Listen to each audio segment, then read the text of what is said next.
We got the TVs, we have the radio. Threepourdecisions. This is Rye Guy And and Bourbon Bourbon Man. Man.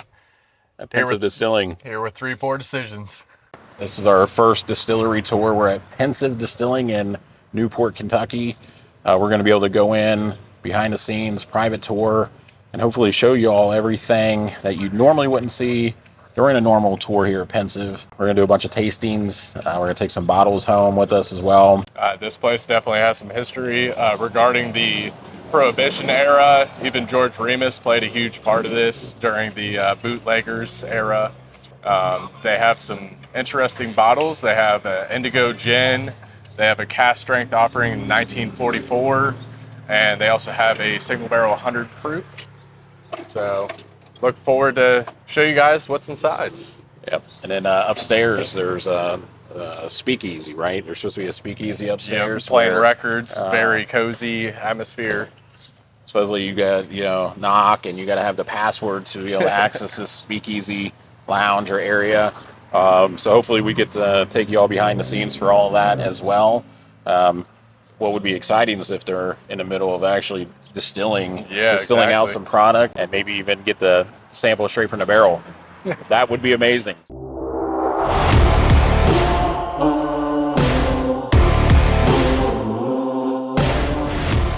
Welcome, Pensive. We are a small craft independent distillery, truly independent. There's one owner, not any outside investors or anything like that. Just Scott's his name.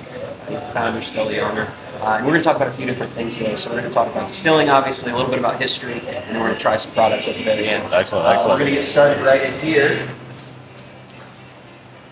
So like I said, this is a pretty unique still. We're a small craft distillery, so it makes sense that we have a small craft still. This is a hybrid pot still and column still, custom built for us. We actually brought all the pieces in through those windows right there. They slide open. Forklift them in, built it into this room specifically. And we do make a lot of different products. Bourbon obviously is our number one priority. It's what we started this business to do. It's what we do best. But we also do bourbon, vodka, gin, and apple pie moonshine. All four of those kind of start out the same way, and in distilling, it's all a little bit like making beer at first. You got to mill your grains, mash your grains, cook your grains. That's where fermentation happens. That's what goes into the still. This still is also electric. There's white boxes down here at the bottom. There's 5 of them, which again is a little bit unique. And being a pot still means that we do have to do things in batches. So it can do 105 gallons at a time, depending on which product we're doing. Obviously, we'll put the wash in, turn it on. As you can see, it was, we made gin on Monday, so this is a little leftover gin there. But obviously how it still works, the alcohol inside starts to heat up, starts to evaporate, and the alcohol separates up through the still, through that steel pipe in the back and into this condenser. This middle piece here is our gin basket.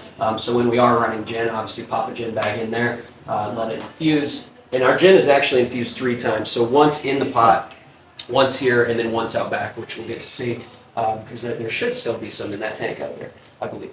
So 2020, that's when Pensive opened, correct? It was founded in 2020. We operated as just a restaurant before that for a while, but Scott's owned this building for a little while now. Started out as a restaurant, but the goal was always for it to be a distillery. Awesome. And 2020 switched the name over. So when did it actually open as a restaurant? How long has Scott? Before my time. Wow, Okay. It was a while. Okay. Yeah, it was a while. So then, opened in 2020. Did you have product offerings right away in 2020? Vodka, and then we had sourced product as well. Our bourbon, same recipe that we use today, but we were offering products as soon as we changed the name to Pensive. Actually, in 2021, changed the name over to Pensive and started operating as a full distillery. Yeah. Okay. The restaurant's still here too. Still have great food, but I've seen the menu. Yeah, it is great. Fantastic. Yeah. And it's all really meant to be like paired with our bourbon and with the cocktails. And I mean, we have barbecue sauce made with our bourbon. We have desserts made with our moonshine. It's a really nice menu. We got a really talented crew back there too, which is fantastic. All right, let's get out of this tiny little room. All right. Carry on our way. I love those barrel stools you guys have. Oh yeah. The theme here is fantastic. So obviously Pensive, the name, comes from the 1944 Kentucky Derby winning racehorse. Our owner Scott, whenever he was first thinking about getting into the business, his first kind of dream was to own a racehorse and to breed racehorses and to hopefully get a Derby winning horse. We don't own a horse yet. We're working on it. We will someday. That's cool. But we do actually sponsor a team of jockeys. So we have Pensive Racing. That's their gear right there. We have 7 jockeys on our team at the moment. They race all over the country. They are super talented jockeys. We always love seeing them win. Our building also is very old. It was built in the 1800s. In the early 1900s, it was 2 separate businesses, where the bar side was a tailor shop, we go get clothes done. The left side, well, from my perspective, the left side of the room, and the room that we were just in, actually, distilling it now, was the entrance to a barber shop that during Prohibition from 1920 1933 was a front for a speakeasy. Meaning that even when it was illegal to drink or buy or sell alcohol in the country, you could still come into this building and drink. And we love keeping that spirit alive by making spirits here today, but also drinking here today. keeps the party going. Absolutely. We'll head out back. So who was it that was affiliated with? Was it George Remus that was involved? Remus, yes. Remus was the king of the bootleggers. Yes. He was really shaped Newport into the original Sin City as it was. But he was definitely a kind of fundamental figure for this area. Now, this is not how this room normally looks. We had a party in here last weekend. It smells good in here. And there's Smells good, yeah. Very good. Makes bourbon. I like being able to sit. But this is not where our barrels are aged either. They're actually aged about 15 minutes south of here in Walton, Kentucky. We do have some back here that are waiting to be dumped, as well as some fresh barrels back there that are waiting to be moved over to Walton. But the majority, well, every barrel other than those, is down in Walton. Our mash bill as well does include rye, so it's 70% corn, 21% rye, and 9% malted barley. Obviously, with rye, you get a little bit more complexity to your bourbon. You know, with a wheated bourbon, you get a lot of those really, really nice sweet notes. You know, something like a Maker's Mark. It's great bourbon, but we like the complexity that you get out of rye, that like baking spice, black pepper. Especially as it gets older, like we were talking about with the 1944. You know, at about 7, 8, 9 years old, the rye grain kind of loses the spiciness. It mellows out quite a bit and gets really kind of earthy and grassy.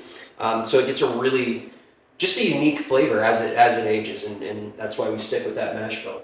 Do you mind being on camera? No, just my felonies are no. Welcome. Yeah. And how many barrels are typically dumped a year at Pensive? So we're in kind of a unique position where we are only available in Kentucky, and that is part of the game plan. We're not trying to expand outside of Kentucky. You know, we do want to be, you know, one of the best craft distilleries in Kentucky and represent Kentucky fully, from ingredients to the actual product and who's buying it. You know what I mean? So it depends. It's a very, you know, whenever we need more bottles, we empty a barrel. So it's hard to put a number on it. Yeah. But yeah, it just meet our needs. That's all that we do. How many barrels do you produce each year? So like I said, so we try to keep it around 200. Okay, 200. Yeah, 200. exactly. Got it. This little tank, and actually one thing that makes us, again, pretty unique, outside of already still being unique and the location being unique and the history here being unique, another big thing that makes us unique is that everything that we do is single barrel. We don't have any blends at all as far as our bourbons go. But even though, you know, traditionally single barrels are always going to be barrel strength, meaning no water added at all, just what it is in the barrel, the proof that it is in the barrel is exactly what it's going to end up being in the glass. But because all that we do is single barrel, we still want to have that variety, give people options. So we do have an 90 proof cognac finish, which this barrel is our cognac barrel. Actually, we took a 5-year-old bourbon, put it in that cognac cask for 120 days, and then proofed it down to 90, and then bottled it. And it's a really nice, super unique finish. Finished bourbons have become really popular in the last 3-4 years. Especially like sherry and port finished, which are awesome. But with the cognac, we'll get a taste of it at the end. It's a very, very, very unique product. I'm looking forward to that. It's one of my favorite things that we do. Honestly, I know I work here, but it's one of my favorite whiskeys in general. It's super unique. We do sell quarter, half, and full barrels. Yeah. So if people were interested in doing that, that's whenever you get to come in and crack open some barrels, do some samples, pick which one you want. We might have to do that. It's a good time. It's a very good time. That's actually what this little party setup was. This is not how this room normally looks. You guys weren't here whenever I said that. But yeah, the gold on the floor is not a usual thing. But I do like it. We'll probably keep it. What we have in that tank right now, that, by the way, is called the Gage tank. My name is Gage, so I don't like to call it that. That's just a fill tank to me. But what's in here today? This is our entire bottling process. We don't have, a conveyor belt with a bunch of people, like 8 people work here in total, so we don't need all that. Yep. But honestly, this does work a little bit quicker than you'd think. It's a really, really nice system. But what's in here today, clearly, is bright purple, and that is our gin. We do a very special, very unique indigo gin. There's a lot of different ingredients in there, about 11 different botanicals in there, but the big 3 that make the biggest difference, in my opinion, with indigo gin, a lot of the time, they're lavender based. That's what'll give it the color, and then you get that taste. But with ours, there's 3 ingredients that are pretty special. One, orange peel, which is in a lot of gins, but we use a lot of it. Orange peel, butterfly pea flower, which tastes kind of on its own. It's a really subtle taste, but it kind of is like green tea, but a little bit sweeter. And then it also turns things purple. And then star anise, which gives it a nice little licorice taste. So our gin, we'll taste it at the end, of course, but it tastes like black licorice. If that sounds good to you, you're gonna love it. If you hate black licorice, maybe. That's how it goes. But I can actually. Is indigo gin just based on the color, or why is it called indigo? Yeah, because Okay. you can take a look in here. There's still some gin in here. This is a gin bag, like I was talking about. It has all those ingredients that I was mentioning. Let that sit. Let that. And this, like I said, inside actually, this is really the 3rd infusion. Because once there's one in the pot with it while it's kind of cooking, letting it marinate for a few hours, about 8 hours actually. And then the 2nd infusion in the actual gin basket. Oh wow, and that then is 3rd very right purple. here. It is gorgeous. It is Wow. a gorgeous gin. Great Definitely smell to it. eye-catching. It smells Very, great. The aroma's nice. Very unique. Pick up that orange peel. We keep it 100 proof as well, so it's a higher proof gin. It's super unique, really. I mean, a lot of what we do is unique. Being a craft distillery, we like to play around a little bit, but I really think the gin is spectacular. It actually just won silver at the San Francisco World Spirits Competition. Our vodka won silver as well, and then 1944 won gold medal. Yep, We're noticed that. really proud of that. Yeah, it's the first time we ever entered. All the things that we sent won, so we're feeling pretty good about that. That's awesome. Yeah. And I noticed that Pensive also joined the Bourbon Trail as well, right? Yeah, absolutely. So that's We're pretty so exciting. happy to be part of that. Yeah. We're on the trail. We're also part of the Beeline, proudly part of the Beeline here in Northern Kentucky. That's restaurants, distilleries, and bars. Any opportunity to be more a part of the community, we jump all over that. It's awesome. Yeah. And I know you touched on these barrels that are back here, but these are ones that are ready to be dumped. Mm-hmm. Yeah, these are all ready to go. So Absolutely. what do we have back here? So these are all just bourbon. I'm not 100% sure on the ages of them, but the smaller barrel back here is again one of these little interesting projects that we do. That's brandy.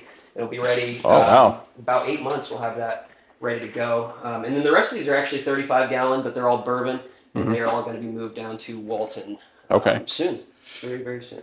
So is that a barrel that somebody actually came and picked with This all the one signatures on is it? Actually, so we had a kind of a victory party for Juan Machado, an awesome jockey.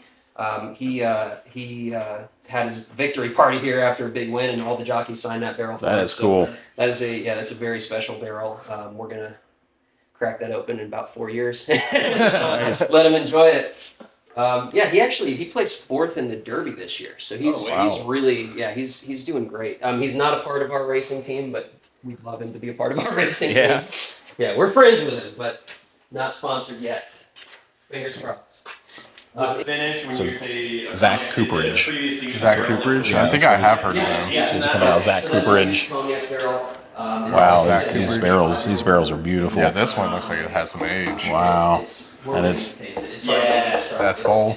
wow. Well, you can tell that it's And especially that one too. Look how weathered that one Right. is. yeah. We've talked about doing other. Normally the barrels that have like that finishes. leaking, like the dark spots, that's the ones that are very It's good. been really popular, and it's again. Wow. so- I mean, hopefully we get the opportunity to come back sometime and do even if it's a quarter barrel, half barrel. Right. pick. I mean, we'll make it I would happen. love to do that. Bottle up some of our own stuff. tiny I bit- love like the very small clever, craft very, feel very here. I mean, this is Very amazing. intimate. This is amazing. I mean, big distillery tours. You're not going to get that. Big distillery tours. I mean, they're awesome, but yeah, you don't get that. You go in and there's just mass production lines. Here you see very small bottling station. And as Gage mentioned, there's not a bunch of employees that are sitting there bottling and labeling. So, like I said earlier, there used to be a speakeasy in this building, but that's a tiny bit of a lie because, of course, there's still a speakeasy in this building. But like any good speakeasy, you do need to know the password to get in. If any of you know the password, I'd love to take us to the speakeasy. And I can give you a hint. I've only ever had 3 people get it without a hint. So, what year did Pensive win the Kentucky Derby? 1944. That's right. All right, follow me. Excuse me. Oh, wow. All the way Wow. up to the top.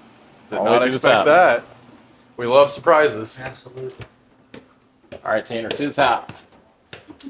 So this It's is really nice. an original, an authentic Prohibition-era speakeasy that genuinely operated at that time. That's not a fib. I like to say that everything that is white has been renovated. Everything that is not has not, except full disclosure, the ceiling's from Amazon. But the floor is mostly original. The brick is 100% original. There's still hiding spots in the walls. That wallpaper is 100 years old, and the bullet hole in the wall is also original. Nice. Take a seat wherever you guys would like. I'm going to go ahead and get our tasting set up, and then we will begin. So there were hiding spots in the walls, you said? Yeah, absolutely. So back then, believe it or not, if you got arrested, the police would kind of just take your valuables and keep them.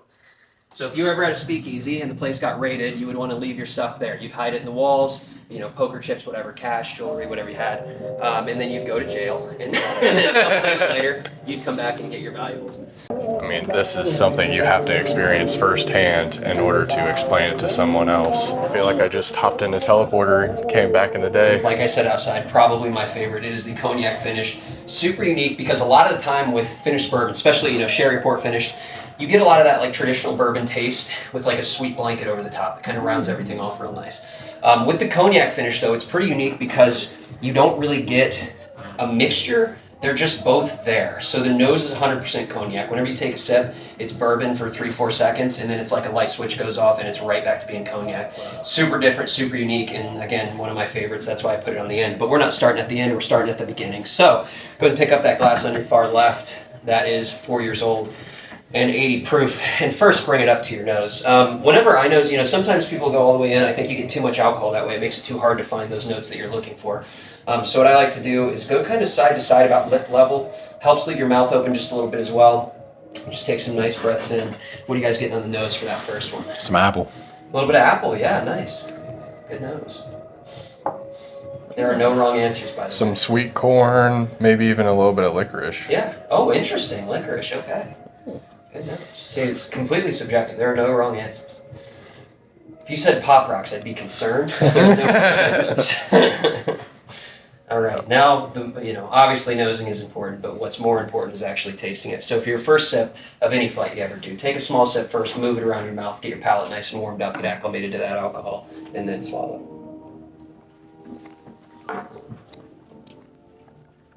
Now that you've done that, this is my final tip for the evening, but it's a really good tip. For any kind of alcohol, not just bourbon, but if you drink anything fast, it's going to burn quite a bit, right? You get a lot of that alcohol, so it's important to enjoy it slowly. So it's 3 steps. Step 1, take a nice deep breath in through your nose. Step 2, take a drink. And step 3 is blow out. You'll get a lot less burn and a lot more flavor that way. Give that a try.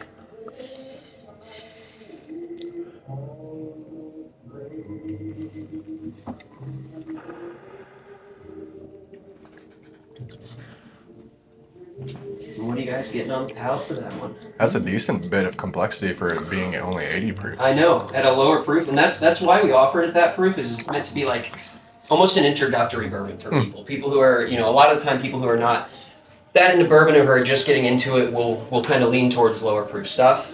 So like I said, yeah, we wanted it to be kind of an introductory bourbon. What's interesting about it for me is that it doesn't really taste like there's any rye in it, at least to me. I don't really get any rye on that first one. I don't get any of that black pepper. I don't get any of that spice. With the next one, with the 100 proof, there is a lot more. The finish is much longer, and that's where I get like a little pop of black pepper on that second one. Whenever we get to it, you'll get to experience that as well. Now the next one. It's 2 years older. You can tell, just by the color alone, it's got more time in that barrel, more time to develop those flavors. And more importantly to me, it is 100 proof. So that's going to be a fuller expression of the flavor, in my opinion. But bring that one up to your nose. What's marshmallow. jumping out there? Marshmallow. Marshmallow. Interesting. Okay. Whole lot of caramel. Yeah. Butterscotch, toffee. Yeah. Absolutely. You got a good nose. You must do this a lot. Then take a sip whenever you'd like. Let me know what you think.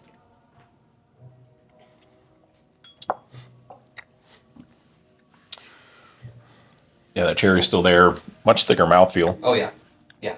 It's similar to the first, but everything's really dialed up to 11, and then I do get that little rye pop at the very end for me.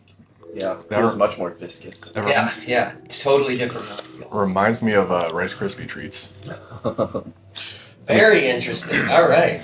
I mean, I like your notes. Those are good. both the first and the second had a decent finish too. Yeah. I was thinking the finish was going to like increase on the second, and honestly, it's right there with the first one, which Yeah, is impressive for an 80 proof, and then 100. I mean, Jump it's up to 100. Yeah. yep. I mean, a good medium finish. I like Yeah. it. That rye does Yeah. translate more to the 100 proof rather than the 80. Yeah. That cracked black pepper. I'm I picking get it up right lot. at the end, like a Yes. little pop of it. It's a really that complexity. That's exactly what you're looking for whenever you use rye in your mash bill. You want that. But you can tell that this is craft. Like you guys are putting your hearts into it. Yeah. It's sticking out compared to just like some of the big like historic distillers. Yeah. I mean, Absolutely. you Very, don't very get unique. that. Unique tasting experience for sure.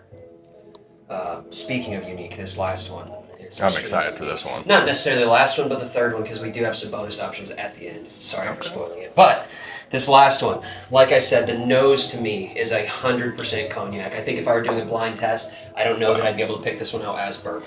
It smells exactly like cognac to me. The palate, like I said earlier, you get bourbon for a few seconds and then it goes right back to cognac on the finish. It is so unique.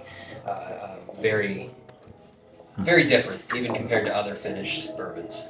And while you enjoy that, I'll go and grab the bonus options as well. Oh, that's nice. It does smell very good. Reminiscent of grapes. What do you guys think about that cognac finish? So far, this one's my favorite. It is my favorite, absolutely. A lot of the time, I'll go with the 100 proof. That's kind of my everyday. But if I've had quite a bit of it, I like the curveball of the cognac finish. It's so unique. Smooths out the edges. It's very rounded. Yeah. Makes a crazy old fashioned. Oh, I can definitely see There's a that. recipe that I probably didn't invent it, but I like to think I did. Where it's the cognac finished, 2 ounces of the cognac finished, half an ounce of brown sugar simple syrup, and then black walnut bitters instead of orange bitters. And it tastes exactly like a plate of waffles. It is so bizarre. What? That's what we did it on our holiday menu, and it was called Christmas morning. And it That was very, sounds very amazing. good. Yeah, I retired from bartending long ago, but sometimes I shake the rust off, get back in there, get back in the game. But The black walnut bitters, that's typically what I use yeah, every time. I It's think those amazing. are most underrated bitters. They amazing. are so good. They are so good. Why is 1944 the only one available in a 375 only? Yeah, so it's just because whenever your barrel is aged for that long, whenever your bourbon is aged for that long, you lose quite a bit every year to evaporation, right? So by 10 years, you've lost about half of a 53-gallon barrel typically. So to have more product available, we went with the 375. So we got, if we would have done it in the 750s, we would have had 100 bottles maybe. We just wanted to have more available. Gotcha. All right, yeah. Let's do a bottle kill. It's good stuff. For, Kill the bottle. for 3 pour decisions, let's kill the There bottle. we go. All right. Pensive Distilling, we're going to do a bottle kill. Apple pie moonshine. Yeah, it's an easy bottle to kill, and we will miss him dearly. This would be good a la mode. Let him slide in the middle.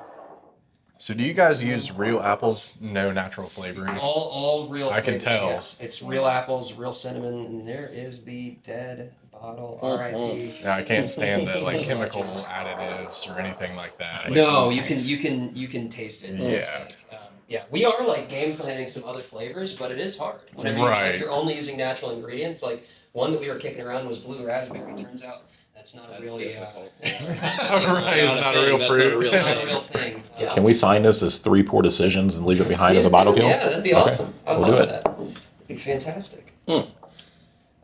Yeah, that is our product lineup. We did not try though the vodka or the That's cherry so liqueurs, good. which are both Has to be available my favorite apple downstairs. pie moonshine. Well, thank you guys so much for being here. Thank you. guys. Thank you for having us. I hope everybody enjoyed. I hope you enjoyed your samples. If you do have anything left They're in the wonderful. glass that you want to keep sipping on, please bring it back downstairs with us. But that is the end of our tour. I hope that you had a good time. Absolutely. Absolutely. Thank you guys so much.